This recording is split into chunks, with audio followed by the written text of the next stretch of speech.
I want to introduce our next speaker, who's Fergal Landy, who's going to talk about building the pillars. It takes a village to raise a child.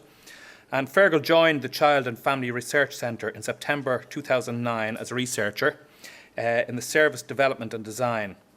Fergal previously worked in practice with the HSE as a community development worker with responsibility for the development of family support services in North Tipperary, as a child protection social worker in Galway, and a social worker with out-of-home adolescents as part of the Crisis Intervention Service in Dublin. He teaches on the Higher Diploma Masters in Family Support Studies, Masters in Social Work, and the BA Connect in Children's Studies in NUI Galway. He's been involved in the evaluation of the Jobstown Alternative Response Model and the identification of need project in Sligo, Leitrim and Donegal. We're very glad to have you here today, Fergal Landy.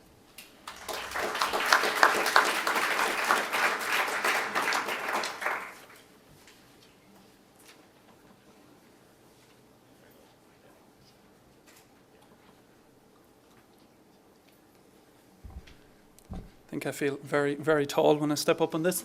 Thanks very much, Chairman, and thanks to Cliona as well for inviting me to participate in this conference. I suppose just to thanks for the introduction, and just to explain a bit more, I wouldn't be at all an expert in the Strengthening Families programme, and I'm looking forward to learning and hearing more about it. What I'd like to do today is focus on slightly wider context of children and family services. And I also understand there's a lot of people here from the addiction sector and from other sectors. And again, I'm not an expert on the policy in that area. So that's why I'm going to focus in on the children and families area. But obviously I would see the connect as being very obvious in the impact that substance misuse can have on the well-being of children and families. So it takes a village to raise a child. It's been used a lot. It's kind of come into the discourse in Ireland. I've heard a lot of people using it lately. And I think it obviously simply portrays a kind of a sentiment that people can understand and can connect with. But I did want, what I did want to do though is slightly reframe it, because I think whilst simplicity is useful, and at the same time, we are dealing with something slightly more complex. So it takes a complex but coherent and cohesive system of protection and support to ensure that children and young people's rights to have their views taken into account, to be cared for safely within their families, and to realise their potential are realised. So I'm obviously coming at it, and that's my particular viewpoint, and I'm not imposing that on anyone, but I want to frame the questions that we're looking at today in the context of children's rights. And that happens to be timely, I suppose, with a referendum coming up shortly. So that's my reformulation of It Takes a Village to Raise a Child. And some of the questions that I think then are relevant to today's discussions are, how do we begin to think and operate as a cohesive system of support for children and families? How do we ensure the support we offer is preventative and evidence-based and informed, rather than a political reaction to media coverage of the latest crisis, and based on long-term sustainability rather than the election cycle? And I say that with the greatest respect to the Minister. But we can't ignore the political context that service development in this area occurs with. And that can sometimes be a tension with evidence-based approaches, because there are political considerations here too. How do we ensure that scarce resources are devoted to timely and appropriate help received by families using multi-agency approaches, which is obviously very relevant in our current economic context? How do we develop effective inspection and monitoring systems that are quality-focused and not driven by crude numerical calculations? In other words, the services we provide have to reach a certain quality standard, but the mechanisms that inspect those standards have to be sophisticated enough rather than purely, I suppose, quantitative in nature. And how do we develop and embed a culture of implementation rather than being policy-rich and service-poor? So we have great policy in this country, and I'm not the first person to say this, but sometimes we don't always implement that policy successfully. And I'll return to policy throughout the presentation. And how do we maintain a concern with process while developing a focus on outcomes that we can measure and demonstrate progress towards? Maybe that only concerns people in universities. Certainly I hear all this conversation about process and outcomes, and I'm only in a university for 3 years, and it can become, again, a kind of dichotomy, which one is more important, which one is more important. So I generally hedge and say both are important. So the process and how families experience the process of our interventions is important, but also what's important, and this is the developing area of evidence-based approaches, the outcomes that are achieved, or at least the progress towards identified outcomes. So there are some questions, I suppose, that I'd like to frame the discussion with. I think, and again it's only a personal view, that some of the answers to those questions can come from a rights-based approach to child protection and family support, and a whole child, whole system approach to working with children, young people and their families. So I'm just going to draw out each of those really individually, and I apologise if it's kind of a lot of detail. I think Eric in the next presentation has lots of visual imagery and pictures and stuff, but I'm going to be very boring for the next while and have a lot of text. But these issues are playing out with a lot of reform happening at the moment, and I know most people are familiar with these types of reform, like the momentum that's coming in the aftermath of the institutional and clerical abuse that's happened in this country. Although, you know, I don't hear enough about the Ryan Report implementation plan, and I'd like to hear more about the progress on the Ryan Report implementation plan, because when that was first devised in the aftermath of the Ryan Report, it was intended that it would be a real driver of policy implementation. Children's First has been reviewed, as people would be aware, so we now have a more up-to-date guidance, and we have a handbook which child protection social workers are working to. We have a plan to put those guidelines, or that guidance, Children's First, on a statutory footing, introduce legislation on failure to report an arrestable offence. We've had failures in the child protection system highlighted by recent reports, but rather than having the kind of sporadic or ad hoc reports that we've had, we now have the systematic process through HICWA, where serious cases are automatically reviewed, which I think is also a welcome thing. We've structural changes, so including the creation of the Child Protection and Family Support Agency, which includes the development of a national standardised service delivery framework. And again, that's something I want to return to later, which I think is relevant for the context of some of these interventions. HICWA, and again, this is something that's not maybe receiving a huge amount of attention, but HICWA are now beginning to inspect social work departments in their role of risk assessment of children at risk in the community. So heretofore, HICWA had a role inspecting standards in relation to children in care, but not in relation to the function that social workers have in responding to children at risk in the community.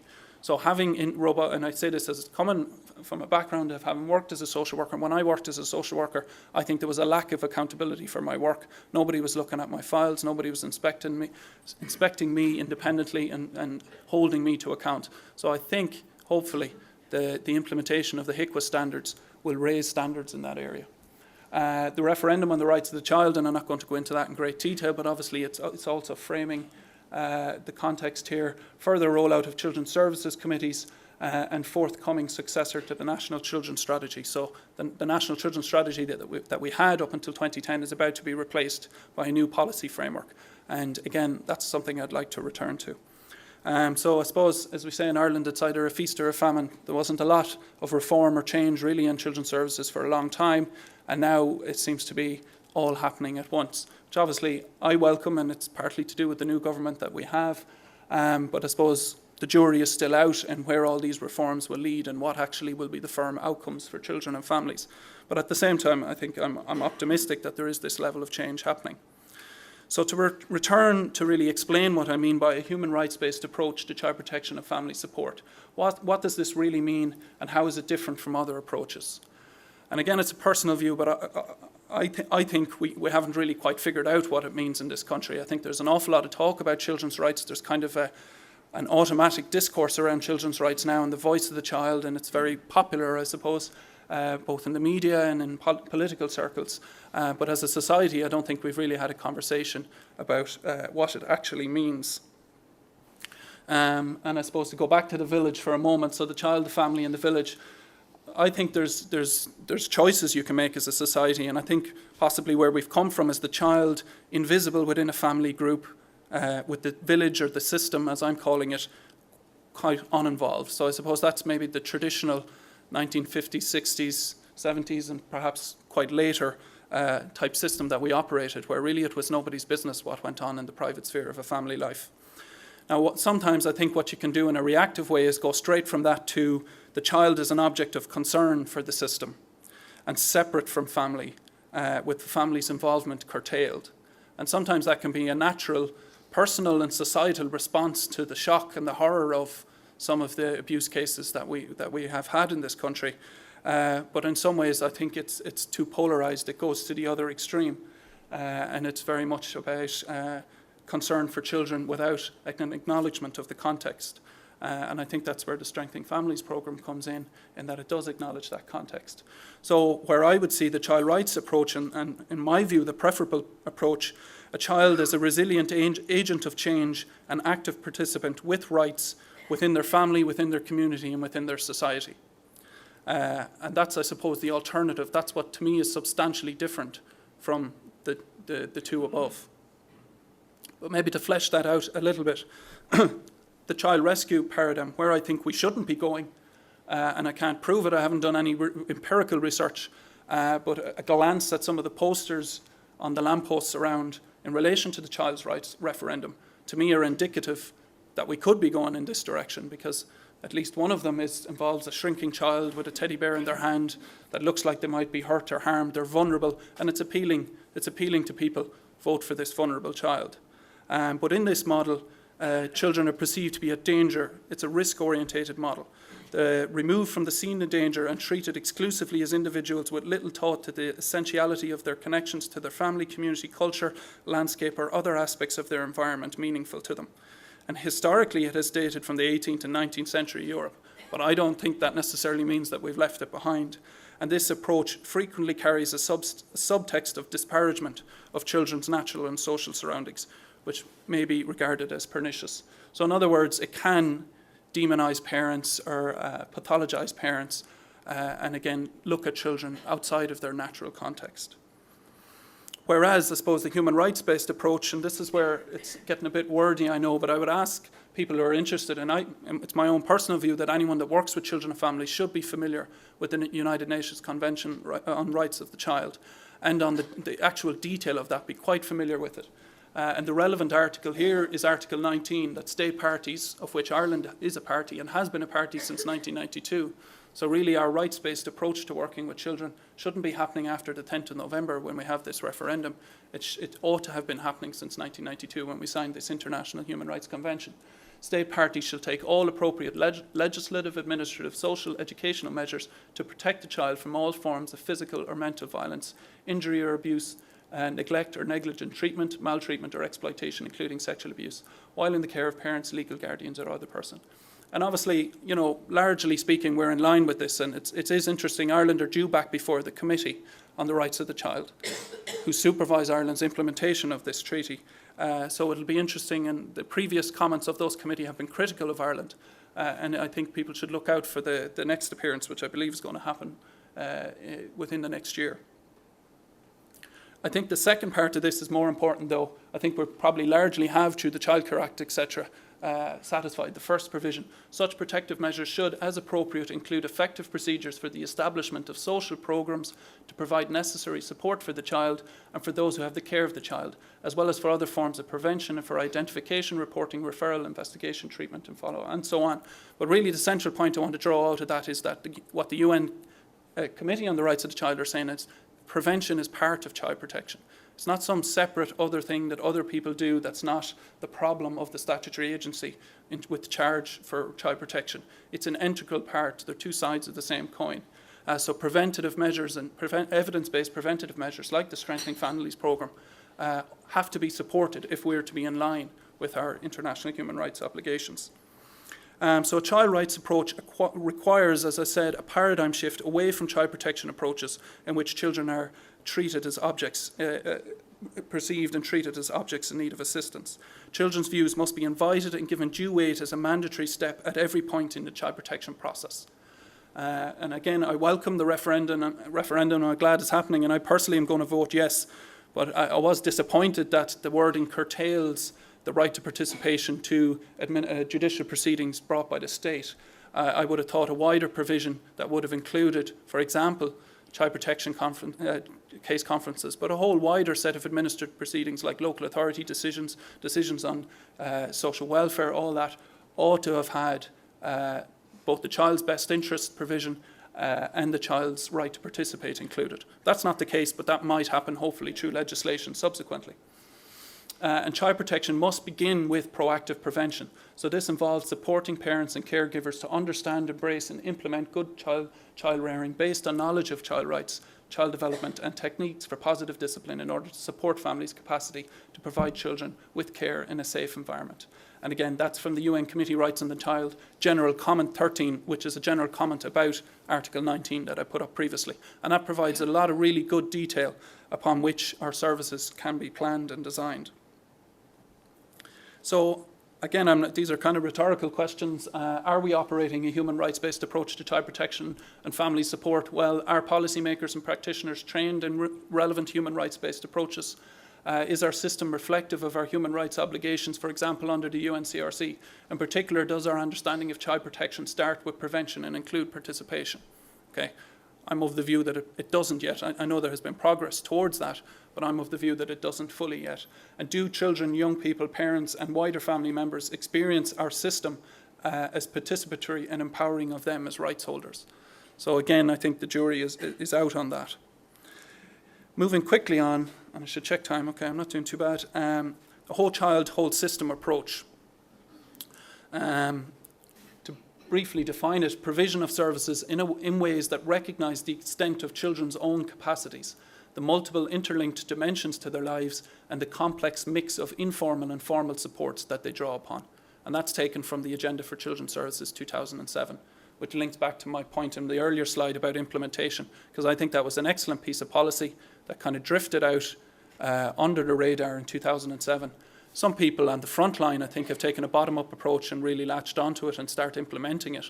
But at the same time, I don't think there's been a robust approach to how we could have implemented that policy. And there's a lot more in that policy than the whole child, whole system approach. But really, it's arguing against the antithesis of a whole child, whole system approach is the approach where I go, well, I'm the teacher and I'm responsible for the child's educational needs, and that's all I'm responsible and that's all I look after. I'm the justice youth worker in a justice project. All I'm responsible for is the justice issues that arise in this child's life, and so on and so on. Child protection only be concerned with child safety.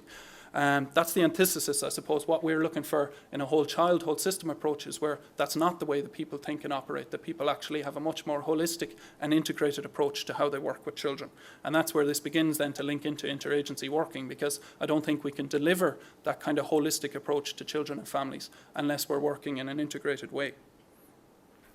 And this systems approach, again, is following on from where I started with a rights-based approach. And the general comment 13 talks about systems approaches. So the child rights approach is holistic and places emphasis on supporting the strengths and resources of the child, him, herself, and all social systems of which the child is part. So family, school, community, institutions, religious and cultural systems. So really what the UN Committee on the Rights of the Child are saying is that the social ecological approach, which has come more, from the theoretical and the academic background, and has made its way then in through research and evaluation research into evidence-based programs, that they're incorporating this as part of the rights-based approach, and they're calling on states who've signed the UNCRC to take this approach.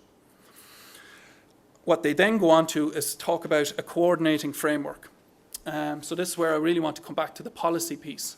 And I think it's welcome that the next version or iteration of the National Children's Strategy, the department, the DCYA, are now calling it a coordinating framework. So I'm guessing from that, I don't know for a fact, but I'm guessing that they've read the general comment in Article 19. They're conscious of the fact that they're coming back before the Committee on the Rights of the Child, and they're adapting their policy development in line with a child rights-based approach.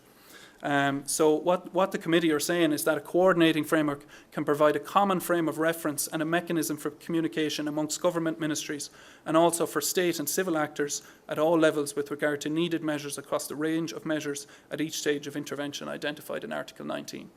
So really that there must be someone accountable to coordinate the system from top to bottom. And the way they see best doing that is not a kind of a very narrow plan like maybe the National Children's Strategy was, but rather a coordinating framework within which you'll have lots of different policy documents. And as I say, that seems to be the way that the department are going with this. And the idea is that this can promote flexibility and creativity and allow for the development and implementation of initiatives led simultaneously by both government and community, but which are nonetheless contained within an overall cohesive and coordinated framework. And I think we really struggle with this, particularly in this country, because of our relationship with our system of government. So we have this tug, which I know has come up this week, in the whole issue of the local government versus national government, and what's the relationship between the two and who's responsible for what. And obviously, largely in the children's services, child and families area, we've gone with national structures as opposed to localised structures. And other jurisdictions have taken a different approach. But we have chosen to go with now a national child and family support agency. So are we operating a whole child, whole system approach? Do children and families experience services as easily accessed, coherent and connected? And I suppose a lot of you, if you're working directly with children and families, you're going to have a better idea of that than I am. Is the whole system approach evident at departmental level? So are the different government departments that touch on the children, on the lives of children and families? So for example, justice, education, health, and now the new Department of Children. Is there a whole integrated whole system approach evident at that level? And do you as a practitioner feel part of a wider system of support? So do we go out, do we over-identify with the organisation that we work for, or do we identify that we're part of a network of support services in any given community working with children and families? And is there a standardised approach to needs assessment and integrated working? And again, these are kind of rhetorical questions. I can answer certainly the last one. Nationally, there isn't. There isn't a standardised approach to the assessment of needs of children and families or to how we go about our integrated working. Now, that's not to say there hasn't been good work done, and I suppose that's kind of where I want to move on to. So what the general comment also then says is, if you're going to have a coordinating framework at the top level, you need to have coordinating mechanisms further down the system. So mechanisms have to be explicitly outlined which will ensure effective coordination at central, regional and local levels between different sectors and with civil society, including the empirical research community. And I suppose to move on from that, this is really where I think we're going, and we're well placed at the moment, in that we have the formation of this new agency and the implementation. So the new agency, I mean the Child and Family Support Agency, as I understand it, to be launched in January 2013. And the implementation of its NSDF, which stands for National Service Delivery Framework, is an opportunity to implement a rights-based whole child, whole system approach, with the service delivery framework acting as that coordinating mechanism that the UN committee called for. And this could offer the operational integration to complement the strategic coordination of children's services committees. Now, I'm not being naive or idealistic. I know this is hugely problematic at a very basic level. Children's services committees don't overlap in any way with the operational areas of this new agency or of the operational areas of the current HSE. So there's issues around coterminosity and boundary alignments and all sorts of practical issues. But I suppose, being optimistic about it, there is a lot of change and reform going on, and there is an opportunity to improve frontline services. So really, and again, to declare my interest in this, I'm working with Aisling Gillen, who's going to be chairing an afternoon session on the HSE Children and Families work around the development of this new National Service Delivery Framework. And what we're trying to do is build on the learning from existing networks, so such as the Ballymun network, such as YPAR, and I see Dave Little down there who I haven't seen in many years. I was involved in the Jobestown Alternative Response Model in Tala. I was involved in the evaluation of Sligo, identification of need. There's a similar initiative in Limerick called the Limerick Assessment of Needs System. So, in other words, what people have done, which I think is great around the country, is taken a bottom-up approach and started localised interagency networks and various initiatives. But this hasn't happened in a standardised way. And I'm not necessarily arguing that any kind of standard should be overly prescribed and imposed upon these. What I'm saying is these types of networks need to be supported and facilitated. But there are other areas where these networks don't exist. So again, if you come from a child rights point of view, you're going to be saying, well, what about the child that lives in the area next door to the area that has a really good network? What kind of service are they getting? So what I'm saying is that we need to have in this service delivery framework something to create a collaborative network of community, voluntary and statutory providers so as to improve access for children and families to support services at all levels of need. So I don't see this as necessarily being at the level where a family is being referred to a social work department. I'm also including in this the idea of preventative approaches, and to operate a case coordination process for families with additional need who require multi-agency intervention but who do not meet the threshold for referral to social work. Okay. Under Children's First. So in other words, again, I'm not claiming originality on this. If we go to our near neighbours in the UK, you have the CAF model. I'm not necessarily saying that this type of model has to be automatically adapted, but some type of model that offers us a common approach to the assessment of the needs of children and families and a common approach to how we intervene to support children and families. And I would see that should cut across health, education, justice and the new Department of Children. Essentially every service that works with children and families needs to have a coordinated and an integrated approach to how they work with children and families. And therefore, whilst you can achieve a hell of a lot at the local level by coming together, and people have done, I think the mandate and the support from the top and from the departmental level down is also really important. So ultimately what I think that can do is build, and revisiting I suppose the village analogy, if we have that kind of frontline coordinating mechanism, what we might be able to do is build a complex but coherent and cohesive system of protection and support to ensure all children and family and young people's rights to be safe and to maximise their potential are realised. And I think programmes like the Strengthening Family Programme is there then for people to take off the shelf, along with a whole suite of other evidence-based programmes relative to the need in any particular community. But once you have the coordinated mechanism, once you have the network, you're in a very good place then to take those evidence-based programmes and to implement them successfully locally. I think a lot of other people are going to talk more specifically about other aspects of the programme, but that's my tuppence worth, I suppose.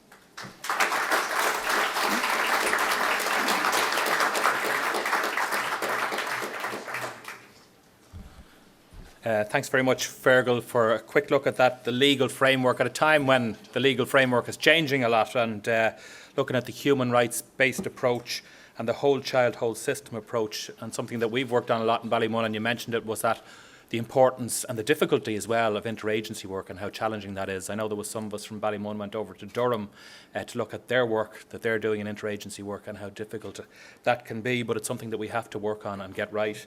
And again, the Child and Family Support Agency, that new agency that's coming, and the importance that's going to play in this area.